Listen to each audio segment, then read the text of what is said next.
mas tenha saído realmente da sua boca, Senhor. Nós que somos pessoas que nos desviamos tão fáceis das suas palavras, Senhor, te pedimos que o Senhor nos sustente no seu caminho, Senhor. Deus, te pedimos que o Senhor venha prender, manietar, Senhor, todo o roubo da palavra neste momento. Aquieta, Senhor, os nossos corações, aquieta o nosso corpo neste momento, Senhor. Aguça os nossos ouvidos, ilumina o nosso entendimento, para que tudo que nós venhamos ouvir nessa noite, possamos entender e colocar em prática em nome de Jesus, teu Filho. Amém. Amém, pastor. Graça e paz aos irmãos. Boa noite. Deus seja louvado por mais essa oportunidade que o Senhor Jesus, Ele nos concede, de poder uma vez mais, poder estar transmitindo a sua palavra. Irmãos, por gentileza, abra comigo as suas Bíblias no livro do profeta Jonas. Livro do profeta Jonas, capítulo 1.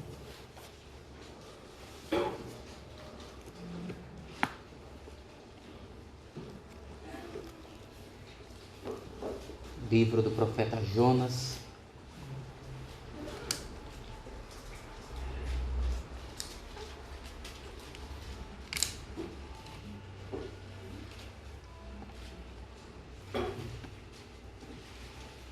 nós leremos todo o capítulo 1. Eu aceitei um desafio, que é tentar expor o livro do profeta Jonas neste ano, pois ainda me sobraram 4 dias este ano para ministrar, se Deus assim permitir, assim como eu falei com o presbítero Roberto, porque nós não sabemos o dia de amanhã. E eu coloquei no meu coração de expor o livro do profeta Jonas, fazer uma exposição neste livro, e que Deus possa nos ajudar e falar com a sua igreja. Eu ainda comentei com o Valdeir que o profeta Jonas, ele é um personagem muito interessante. Ele foi um missionário enviado por Deus a Nínive para pregar. Jonas, ele tinha um sermão medíocre, mas Deus fez grandes coisas. Eu falei para o Valdeir, hoje eu estou com um sermão tão medíocre, que Deus faça como fez com o sermão de Jonas, que derrame sobre nós a tua graça, o teu poder, um avivamento espiritual. Amém? Capítulo 1, do versículo 1 até o 17. A palavra do Senhor veio a Jonas, filho de Amitai, dizendo: levante-se, vá à grande cidade de Nínive e pregue contra ela, porque a sua maldade subiu até a minha presença. Jonas se levantou, mas para fugir da presença do Senhor, para Tarsis. Desceu a Jope, encontrou um navio que ia para Tarsas, pagou a passagem e embarcou no navio, para ir com eles para Tarsis, para longe da presença do Senhor. Mas o Senhor lançou sobre o mar um forte vento, e levantou-se uma tempestade tão violenta, que parecia que o navio estava a ponto de se despedaçar. Então os marinheiros ficaram com medo e clamavam cada um a seu Deus. Lançaram no mar a carga que estava no navio, para que ele ficasse mais leve. Jonas, porém, havia descido ao porão do navio. Ali ele havia se deitado e dormia profundamente. O capitão do navio se aproximou de Jonas e lhe disse: o que está acontecendo com você? Agarrado no sono, levante-se, invoque o teu Deus. Talvez assim esse Deus se lembre de nós, para que não pereçamos. Os marinheiros diziam uns aos outros: vamos lançar sortes para descobrir quem é o culpado desse mal que caiu sobre nós. Lançaram sortes e a sorte caiu sobre Jonas. Então lhe disseram: agora nos diga, quem é o culpado por este mal que nos aconteceu? Qual é a sua ocupação? De onde você vem? Qual é a sua terra? E de que povo você é? Jonas respondeu: eu sou hebreu e temo o Senhor, o Deus do céu, que fez o mar e a terra. Então os homens ficaram com muito medo e lhe perguntaram: o que é isso que você fez? Pois aqueles homens sabiam que Jonas estava fugindo da presença do Senhor, porque ele lhes havia contado. Então lhe perguntaram: o que devemos fazer com você para que o mar se acalme? Disseram isto porque o mar ia se tornando cada vez mais tempestuoso. Jonas respondeu: pegue-me e me lancem no mar, então o mar ficará calmo, porque eu sei que por minha causa essa grande tempestade caiu sobre vocês. E em vez disso, os homens remavam, esforçando-se por alcançar a terra, mas não podia, porque o mar ia se tornando cada vez mais tempestuoso contra eles. Então clamaram ao Senhor e disseram: ah, Senhor, rogamos-te que não nos deixe perecer por causa da vida deste homem, e não faças cair sobre nós este sangue inocente, porque tu, Senhor, fizeste o que foi do teu agrado. Em seguida, os marinheiros pegaram Jonas e o lançaram no mar, e a fúria do mar se acalmou.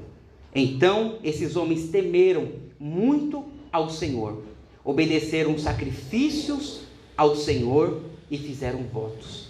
O Senhor ordenou que um grande peixe engolisse Jonas, e Jonas esteve 3 dias e 3 noites no ventre do peixe.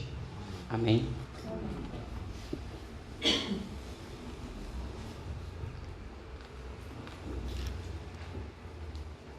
Irmãos, Jonas, o livro do profeta Jonas, se encontra no Antigo Testamento. Ele é conhecido pelos teólogos como um dos profetas menores. 2 profetas menores são bastante conhecidos pela igreja: o livro do profeta Daniel e o livro do profeta Jonas.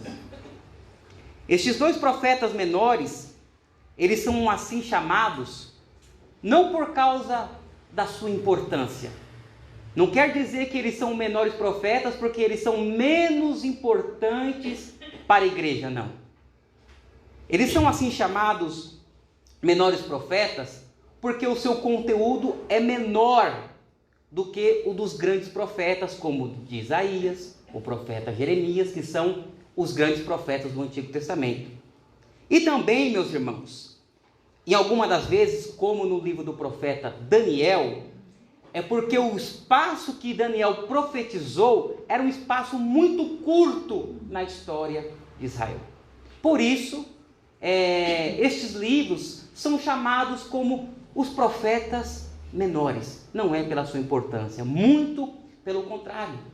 Pois os livros dos profetas menores são muito importantes. E por isso nós iremos fazer menção dele aqui nesta noite. O maior motivo, irmãos, do livro de Jonas ser bastante conhecido em nosso meio é o milagre nele contido. Se você perguntar quem é o profeta Jonas, eu tenho certeza que a maioria vai dizer: o livro do profeta Jonas é aquele que relata sobre um grande peixe que engoliu o profeta.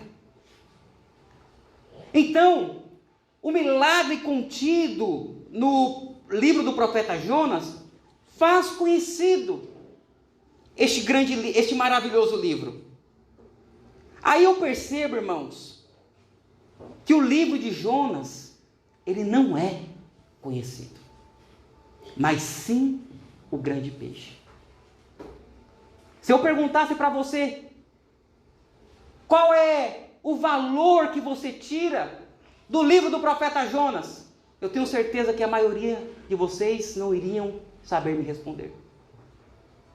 Se eu perguntasse para vocês quantos capítulos tem o profeta Jonas, talvez muitos de vocês não saberiam me responder. Talvez agora vocês sabem, né? Porque assim que eu peguei o microfone, eu disse que tem 4 capítulos, porque me faltam 4 sermões para ministrar ainda este ano. Então, o livro do profeta Jonas, ele é conhecido pelos milagres nele contido, e um milagre exclusivo, um milagre único, o grande peixe que engole um profeta. Irmãos, do que se trata o livro do profeta Jonas? Muitos responderiam sobre um grande peixe, mas o grande peixe, ele é mencionado apenas 4 vezes no livro de Jonas. Outros poderiam me responder: este livro vai tratar sobre a grande cidade de Nínive, aonde Jonas é enviado para pregar. Mas quando nós lemos o livro de Jonas, nós vamos ver que a cidade de Nínive, a grande cidade, ela é mencionada apenas 8 vezes no livro. Então outros vão dizer: não, o que vai tratar o livro de Jonas é a biografia do profeta.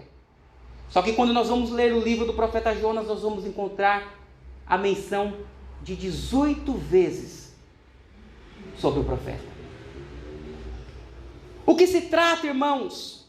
O livro do profeta Jonas. O livro do profeta Jonas não se trata do grande peixe. O livro do profeta Jonas não se trata sobre a grande cidade de Nínive. O livro de Jonas não se trata sobre a história, a biografia do profeta. Não. O livro de Jonas vai tratar sobre a pessoa de Deus.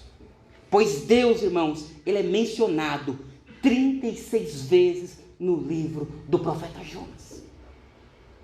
O livro do profeta Jonas, irmãos, vai nos trazer a biografia de Deus. Vai nos trazer de quem Deus é. Vai nos trazer os atributos de Deus. Nós encontramos mais sobre Deus no livro do profeta Jonas do que o próprio profeta. O livro do profeta Jonas, meus irmãos, é uma carta aberta para a igreja nos dias atuais para conhecer o Deus Todo-Poderoso. O livro do profeta Jonas é um livro para nós conhecermos mais ainda o nosso Senhor e Salvador e Criador. O livro do profeta Jonas, irmãos, é uma revelação sobre quem é Deus. Por isso, irmãos, o profeta Jonas, o livro do profeta Jonas, é muito importante. Mas quem é, irmãos, o profeta Jonas? Jonas, vai nos dizer o texto, que é filho de Amitai. Interessante, meus irmãos, que fora do livro de Jonas, a única vez que Jonas ele é mencionado é em 2 Reis, capítulo 14, no versículo 24 e no versículo 25. Jonas só vai aparecer no seu livro em apenas 2 versículos de 2 Reis, no capítulo 14. Olha que nos diz, 2 Reis 14, 24 e 25, que ele residia em Gat-Efer. Jonas foi um profeta no período do reinado de Jeroboão II. Jonas, ele era um profeta nacionalista, que foi responsável de profetizar a expansão de Israel. Todas essas informações, elas são encontradas em 2 Reis, capítulo 14, versículo 24 e versículo 25. Jonas, irmãos, ele foi o primeiro profeta transcultural da história.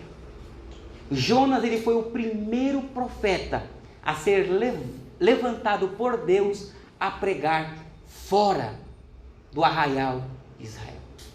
Jonas, ele é o primeiro missionário. O interessante, meus irmãos, é que o livro de Jonas, nós aprendemos que Deus não é apenas Deus de Israel. No livro de Jonas, nós aprendemos que Deus é Deus do mundo. Pois nós sabemos que a maioria dos judeus, eles acreditavam que a salvação era única e exclusiva de Israel. Mas quando nós lemos o Antigo Testamento, meus irmãos, nós não precisamos ir para o Novo Testamento. Apenas no Antigo Testamento nós vamos ver que Deus, Ele ama o mundo inteiro. Que o propósito de Deus não é salvar apenas Israel, mas salvar o mundo, mas salvar os gentios que somos nós. Pois nós não somos de Israel, mas por intermédio de Cristo Jesus, pela fé, nós somos o verdadeiro Israel de Deus. O livro de Jonas, irmãos, é o Evangelho de João, capítulo 3, e versículo 16 do Antigo Testamento, que nos diz que Deus amou o mundo. O livro do profeta Jonas é o Evangelho de João, capítulo 3, versículo 16 no Antigo Testamento. No livro do profeta Jonas, nós vemos que Deus tem interesse de salvar a sua criação, e não unicamente Israel. Vamos para a exposição do texto, meus irmãos. Vamos para o versículo 1 e no versículo 2. Peço para os irmãos deixarem suas Bíblias abertas. A palavra do Senhor veio a Jonas, filho de Amitai, dizendo: levante-se, vai para a grande cidade de Nínive e pregue contra ela, porque a sua maldade subiu até a minha presença. Vemos, irmãos, que a maldade da grande cidade de Nínive chegou até o Senhor. E a palavra do Senhor veio até o profeta Jonas com uma ordem imperativa. Deus não veio com uma ordem dando para ele o direito de escolher se ele queria ou não queria. Era uma ordem imperativa. Levante-se, vá até Nínive e pregue contra ela. Por Jonas, irmãos, ser um nacionalista, teoricamente isso não seria um problema, mas um prazer. Por que não seria um problema se nós olharmos teoricamente? Mas seria um prazer. Porque Jonas, ele era um nacionalista. E a ordem de Deus era para pregar contra Nínive. A pregação que Jonas tinha para Nínive não era uma pregação boa. Era uma pregação de juízo. Era uma pregação que os seus pecados e que sua maldade tinha chegado até Deus. E por isso Deus levanta o profeta Jonas para pregar contra Nínive. Pois Jonas ele era um nacionalista. Por ser um nacionalista, ele acreditava que só Israel seria salvo. Que todas as outras nações eram um combustível para o inferno. Só havia salvação em Israel. E o pedido de Deus é: pregue, profetize contra ela.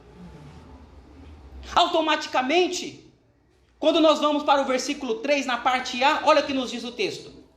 Mas Jonas se levantou para fugir da presença do Senhor para Tarsis. Mas como assim? Porque Jonas levantou-se para fugir do Senhor? Não era para ele fazer o contrário? Deus falou para Jonas: vai lá e abençoa Nínive. Deus falou para Jonas: vai lá e leva um sermão coach. Vai lá e leva um sermão de bênçãos, de prosperidade para Nínive. Não. Deus falou para Jonas: levante-se e leve uma palavra de juízo. Leve uma palavra de exortação. repreenda Nínive, porque os seus pecados chegaram contra mim. Então era para Jonas estar feliz, era para Jonas estar contente, era para Jonas estar alegre, porque ele tinha um sermão de condenação para Nínive. Só que o texto vai nos dizer que ele se levantou disposto para fugir da presença do Senhor. Mas qual foi o problema que levou Jonas a fugir da presença de Deus? Eu confesso para os irmãos que até alguns anos atrás, que eu aprendi na escola bíblica dominical e até mesmo por alguns pregadores, é porque Jonas temeu ser morto. Porque Nínive era uma cidade cruel. Nínive era uma cidade sanguinária. Nínive matava os seus inimigos com muito prazer. Eles tinham métodos cruéis de assassinato para com seus inimigos. A cidade de Nínive costumava matar os seus inimigos esfolados. Eles tiravam a pele dos seus inimigos ainda com eles vivos, até que eles morressem. Nínive era acostumado a arrancar os braços, os olhos, as orelhas. Abriam a boca dos seus inimigos e puxava a língua, ia na raiz da língua e arrancava a sua língua. Nínive costumava enterrar os seus inimigos vivos até o pescoço e deixava no deserto para que fossem mortos pelo calor escaldante do deserto. Nínive era uma cidade cruel. Nínive era uma cidade truculenta. Essa foi uma das informações que nos trouxeram por que Jonas fugiu. Mas quando nós lemos o capítulo 1 e prestamos atenção em cada versículo, nós vamos ver que Jonas, ele não temia morrer. Jonas, ele não tinha medo da morte. Muito pelo contrário. Jonas, no capítulo 1, ele queria morrer. Jonas, ele não tinha medo da morte. Jonas, ele não tinha medo de Nínive. O problema de Jonas não era Nínive. O problema de Jonas não era ser morto pelos ninivitas. O problema de Jonas era Deus. O problema de Jonas era a misericórdia de Deus. Porque ele sabia que Deus era misericordioso. E o próprio profeta Jonas vai nos responder que o medo de Jonas não era ser morto. O medo de Jonas não era ser perseguido pelos ninivitas. O medo de Jonas era da misericórdia de Deus. Olha que nos diz Jonas capítulo 4, no versículo 2. No mesmo livro, capítulo 4, versículo 2. E Jonas orou ao Senhor e disse: Ah, Senhor, não foi isso que eu disse, estando ainda na minha terra? Por isso me adiantei, fugindo para Tarsis, pois sabia que tu é Deus bondoso, compassivo, tardio em irar-se e grande em misericórdia, e que mudas de ideia quando o mal que anunciastes. O próprio profeta vai nos responder porque ele fugiu. Não foi o medo, foi as misericórdias de Deus o motivo dele fugir. Jonas, ele era tão inimigo dos ninivitas, que ele pensou: se eu pregar para Jonas, se eu pregar para Nínive, e eu pregar contra ela, e Nínive vier se arrepender dos seus pecados, eu, conhecendo Deus, eu sei que ele irá voltar atrás com a sua palavra. Jonas conhecia muito bem Deus, e louvado seja Deus por isso, meus irmãos, que Deus, ele é tardio em irar-se e bondoso em misericórdia. Ah, se Deus nos punisse na sua primeira ordem, muito pelo contrário, todas as vezes que Deus nos exorta, que Deus nos repreende pela pregação, é uma oportunidade que Ele está nos concedendo para se arrepender dos nossos pecados e sermos alcançados por sua misericórdia. Pois nós, irmãos, a igreja do Senhor, servimos a um Deus misericordioso. Mas olha que ideia que Jonas tinha de Deus. Que ideia maravilhosa! Ué, se eu pregar contra Nínive, se esse povo dá na cabeça deles se arrependerem, e se esse povo ouvir a minha pregação e se humilharem diante de Deus, obviamente Deus não vai puni-los mais, obviamente Deus não irá destruí-los mais, mas sim irá dar vida, mas sim dará graça, mas sim dará perdão, mas sim dará misericórdia. É assim o nosso Deus, meus irmãos. Todas as vezes que o Senhor nos repreende, Ele nos mostra o quanto Ele nos ama. Porque da sua repreensão vem consigo misericórdia, vem amor, vem alívio, vem paz, vem graça. Por isso que nós devemos pregar a palavra de Deus. Por isso que nós devemos anunciar a palavra de Deus. Jonas temia pregar em Nínive e eles se arrependessem dos seus pecados. Veja comigo no versículo 3, na parte B. Desceu a Jope, encontrou um navio que ia para Tarsis, pagou a passagem e embarcou no navio para ir com eles para Tarsis, para longe da presença do Senhor. Jonas agora, irmãos, na parte B, ele é um profeta em fuga. Jonas é um profeta que está em desobediência. Jonas agora não está andando na mão de Deus, ele está andando na contramão de Deus. Deus manda Jonas para Nínive, mas Jonas decide ir para Tarsis. Tarsis, irmãos, era o caminho oposto de Nínive. Se Nínive estivesse no sul, Tarsis estaria no norte. Ele estava na contramão de Deus. Jonas agora não é mais um profeta que teme ao Senhor, mas é um profeta desobediente. Tarsis era o lugar mais distante conhecido naquela época. Jonas decide ir para o lugar mais distante conhecido naquela época. Assim é o pecado. Assim é quando nós estamos em desobediência com o Senhor. Nós escolhemos os lugares mais distantes para estar do Senhor. Porque quando nós estamos em desobediência, quando nós estamos em pecado, assim como Jonas, o desejo do nosso coração é de se afastar para o mais longe de Deus. Assim como foi o filho pródigo, quando pediu a herança ao seu pai, ele foi para um lugar longínquo. Os nossos pecados nos afastam de Deus, nos levam para longe de Deus. Todas as vezes, irmãos,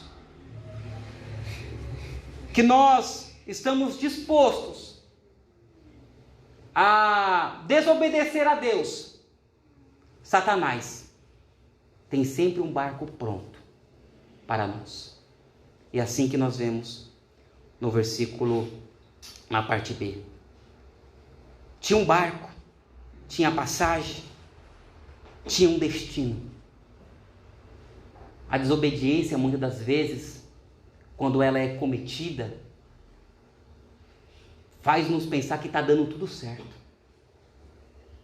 Jonas encontrou um barco pronto. Jonas tinha dinheiro para comprar passagem. Jonas tinha um destino. Quando estamos em desobediência com Deus, parece que as coisas estão tudo dando certo.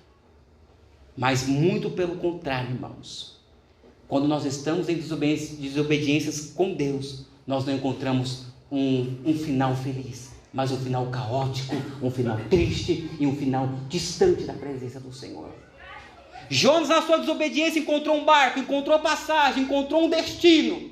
Mas Deus tinha para Jonas um vento forte. Deus tinha para Jonas uma tempestade truculenta. Deus tinha para Jonas um peixe grande. Mas isso, irmãos, não era para destruir Jonas. Isso não era para matar Jonas, mas para salvar Jonas da sua rebeldia. Haja o que houver, meus irmãos, Deus fará o impossível para te trazer de volta a andar em obediência a Ele. Deus estava disposto a fazer o possível e o impossível para trazer Jonas de volta para o caminho. Deus, Ele irá fazer o possível e o impossível para te trazer de volta para os seus caminhos. Deus é o causador dos ventos fortes que têm se levantado contra a sua vida. Deus é o causador das tempestades truculentas que vêm contra você. Deus é o causador de criar um grande peixe para te engolir nos momentos de desobediência, mas não é para te destruir, mas é para trazer de volta para os teus caminhos e para a sua graça. Glória a Deus, aleluia.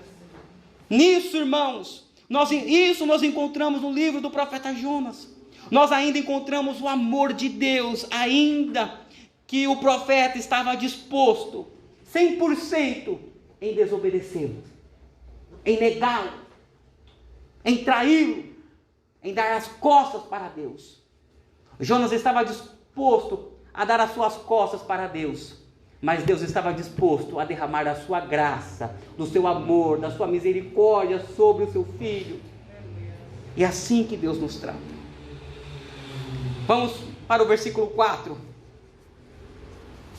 Mas o Senhor lançou sobre o mar um forte vento, e levantou-se uma tempestade tão violenta, que parecia que o navio estava a ponto de se despedaçar.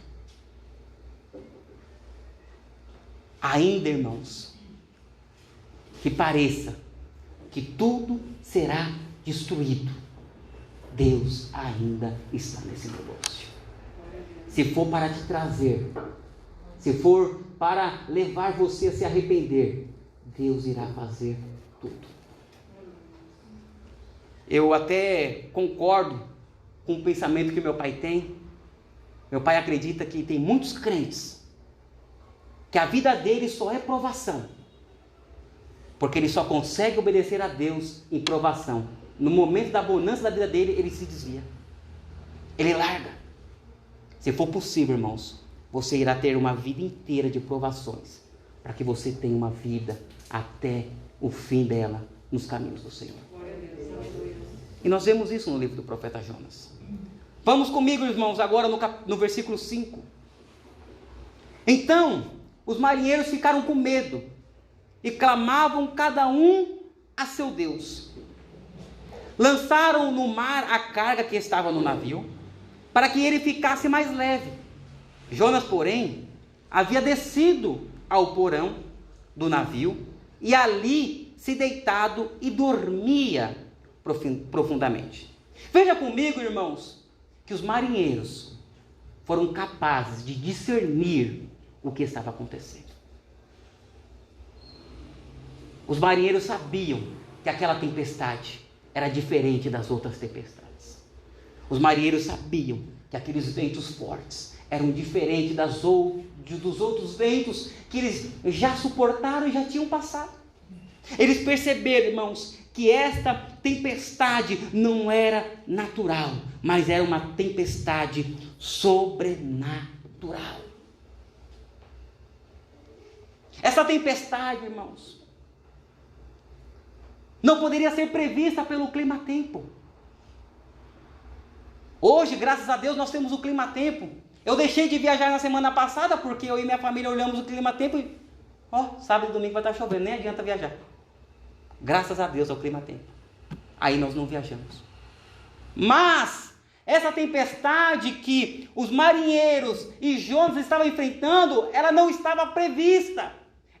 Não era uma tempestade prevista pelo homem, nem pelo clima-tempo. Não era uma tempestade natural, era uma tempestade sobrenatural. Era uma tempestade enviada pelo próprio Deus para acordar e despertar o seu profeta. Era uma tempestade de Deus. E é por isso que eles começaram a orar aos seus deuses. Veja comigo que estes homens eles eram pagãos. Eles eram ímpios. Eles não serviam ao Deus verdadeiro, ao Deus do profeta Jonas. Eles serviam todo tipo de deuses. Mas eles sabiam que aquela tempestade era uma tempestade enviada por uma divindade. E por isso que eles oraram aos seus deuses. Vamos orar. Porque essa tempestade aqui não é uma tempestade natural. É uma tempestade sobrenatural, é uma divindade que enviou para punir alguém nesse navio. E eles oravam ao Senhor. Eles oravam aos seus deuses, melhor dizendo.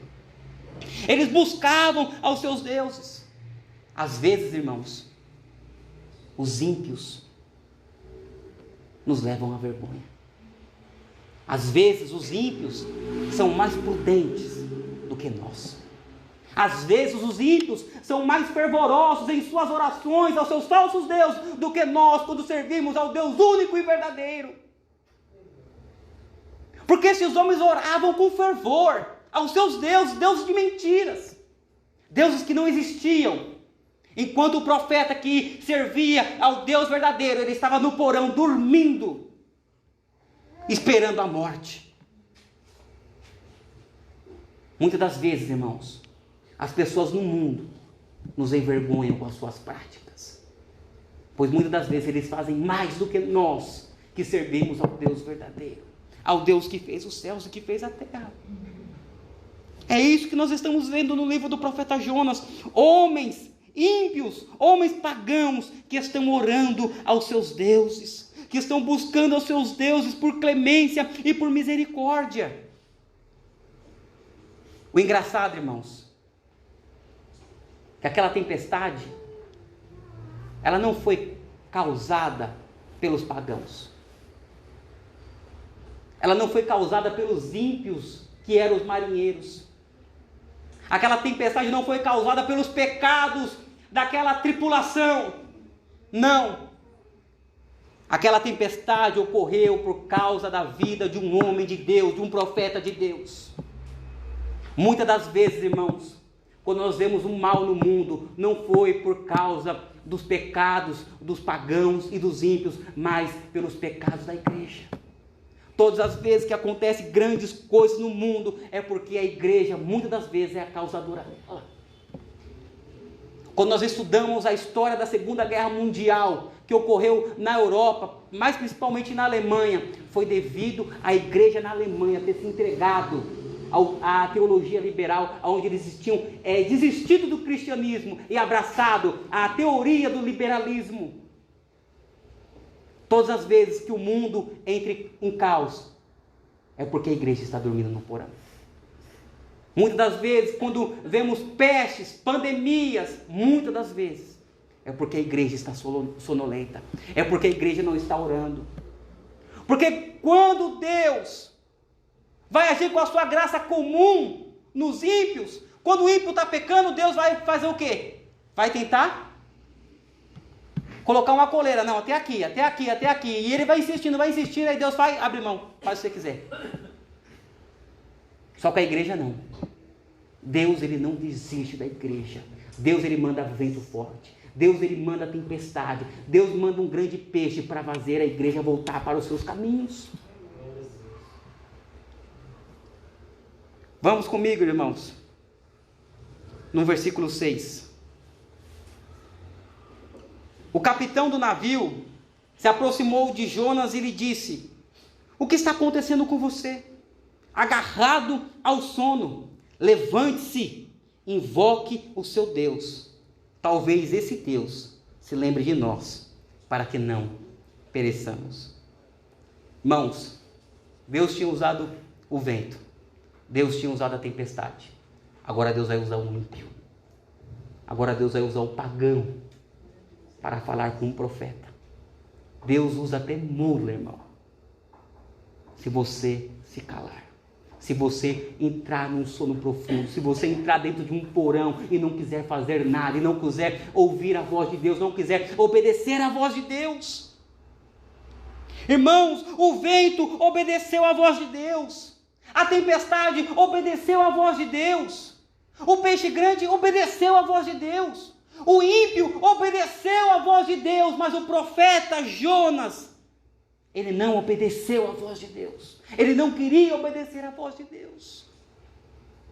Irmãos, em nome de Jesus Cristo, que nós se voltemos à voz de Deus.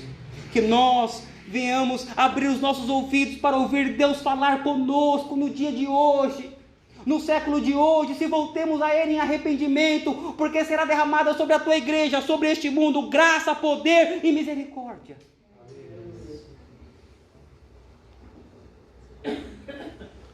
O mais terrível, irmãos,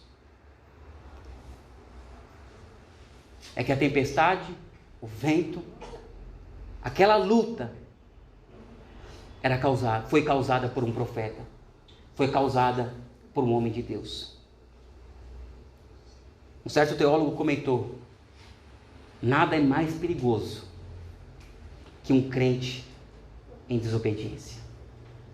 Nada é mais perigoso que um crente em desobediência.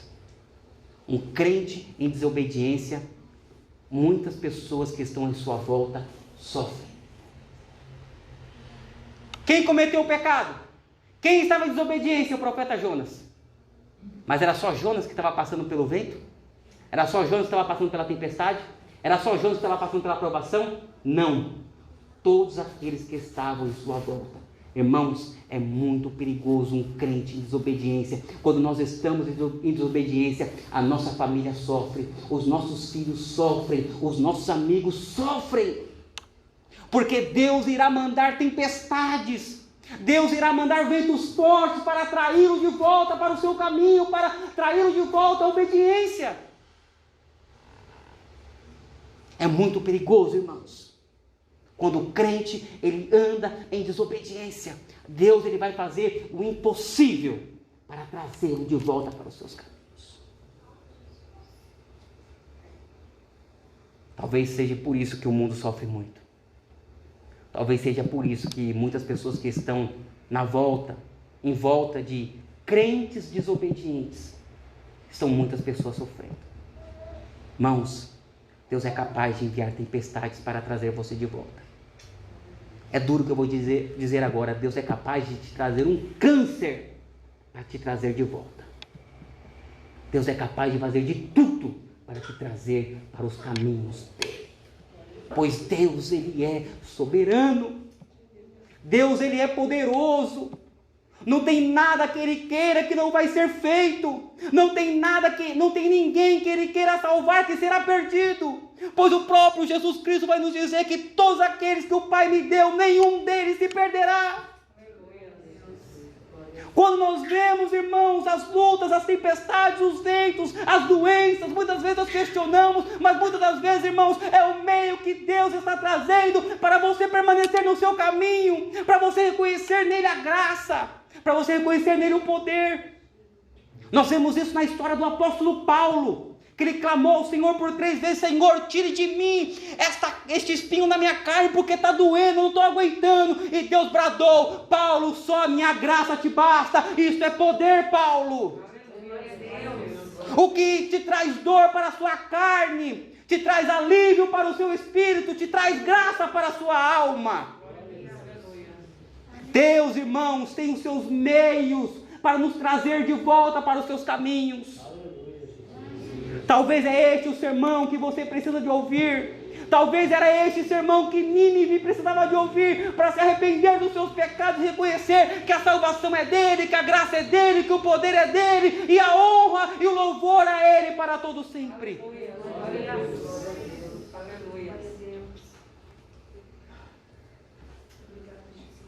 Eu vou pular alguns versículos. Nós só vamos ver que o vento parou, que a tempestade parou, porque aqueles marinheiros foram obrigados a lançar Jonas de fora do barco. Quando Jonas foi lançado, o texto vai nos dizer que imediatamente a tempestade parou, o vento se acalmou. Irmãos, às vezes, o único jeito de enfrentarmos as nossas tempestades e os nossos ventos é se render ao Senhor. Jonas, ele estava lutando contra Deus. Tem muitas pessoas, irmãos, que estão lutando contra Deus. E só tem uma maneira de você vencer essa luta contra Deus: é perdendo. Não tem como você vencer a Deus. Se você quiser vencer essa luta contra Deus, perde ela hoje. Perde ela hoje. Se você quiser ganhar, no final você irá perder. Amém? Que nós possamos aprender sobre a vida deste profeta. Nós vemos e aprendemos como Deus trabalha, como Deus age nas nossas vidas. Muitas das vezes para nós, homens naturais, homens emocionais,